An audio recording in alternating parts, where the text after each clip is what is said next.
Every time I saw somebody with genuine money, I understood that everything I was being told and taught and they were trying to make me believe just simply wasn't true. I was like, this is bullshit. None of these people are getting these things by following the path that the system is trying to make me follow. Yeah. Nobody, and everybody intrinsically knows this.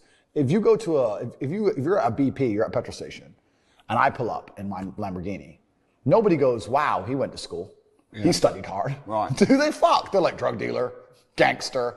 And they do that because they know that the easiest way to amass wealth is to break the rules, because the rules are not designed to allow most people to make money. You can make money within the rules, of course you can, but most people don't.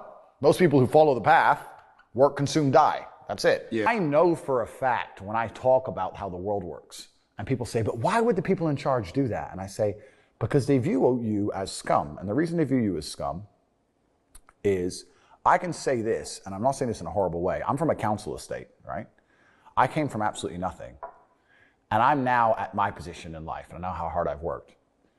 When I meet somebody who's whatever, 50 years old, and they have absolutely zero money, I don't think, oh, he's had it hard. I thought, you just didn't, you're just lazy.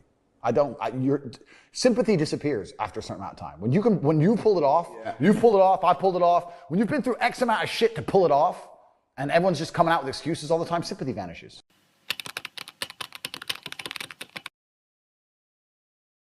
So why, as someone who's been through the educational system, because I've never been through it, right? I have my views on it, but you've been through it. Yeah. Why do you not firmly believe in the educational system? Well, first of all, university is just one big booze up. For the most part. It's like a 4-year booze up. That would be terrible. Losers. Well, we booze with purpose. Yeah, that's true. Yeah. It's a booze up that you're paying for in debt. Mm-hmm. Right? You're wasting all the most precious years of your life. These years where you've got so much vitality and inspiration and drive and hunger. And instead of actually channeling that into, learning a monetizable skill, which you can get financial independence from and location independence with, right? You're channeling it into rote learning something, ending up in a career where you're going to be miserable working a 9-to-5 job for the rest of your life, and maybe running around chasing after some pussy. That's really what you're spending 4 years doing. That time would be much better spent learning practical, valuable skills like sales, marketing, et cetera, things that in today's day and age, which you can leverage your time on so you can live a lifestyle you actually want to, because friggin' you talk about this all the time. Like the collapse is coming, man. And we're very fortunate that we kind of got out early enough. Yeah. But some of these young kids who are, if you're a young kid right now in university, man, a traditional university, I feel sorry for you. Like, that's scary. That would scare the shit out of me. Dark days are coming. Dark days are coming.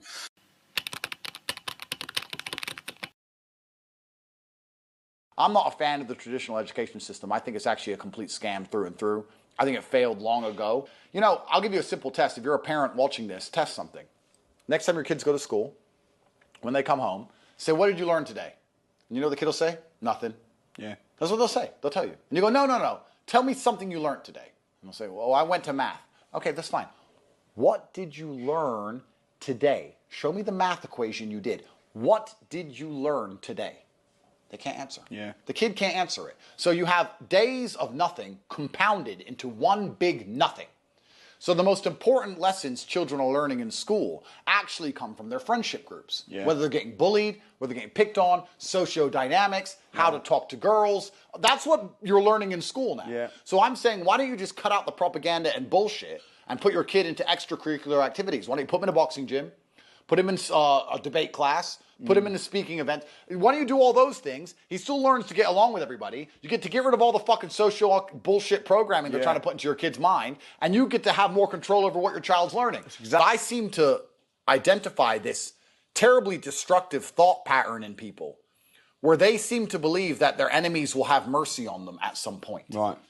People seem to think that mercy is coming. Like a poor person sits there and goes, the government's going to save me, or Trump's going to come and the stock market will go up, or maybe I can get a loan when the interest rates go down, or someone's going to give me something. Yeah. Someone's going to have mercy on me somewhere. My sob story is so unique and so interesting. It's so different to everyone else's. Maybe if I just sit and wait, someone will have mercy on me. Or they'll sit and go, well, my enemy will have mercy on me. The people who are destroying my country are just going to one day stop. They're just going to one day go, we're done with destroying the country. We're going to stop. Let me tell you something from personal experience.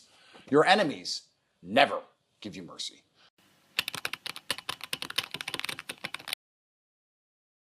Or you want to go to university if you don't know what you're doing, go to the faculty car park. Go to the parking lot of your university where the teachers park and look what they're driving. You won't see one car that you'll ever want.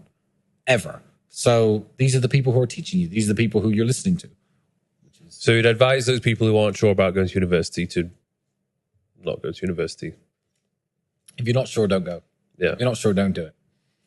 Imagine the university to be a girl at the end of a drunken night out. You get back home, you know, if you're not sure, you don't think you should do it, you definitely shouldn't. If you don't know what to do, don't go to university. Yeah. That's the first thing. If you know what you want to do and you need a university degree to do it, then obviously pursue that. If you don't know what you want to do, going to university is going to burn 3 or 4 years of your time and likely get you into a bunch of debt and a bunch of trouble that you don't need. If you don't know what you're doing, avoid university. The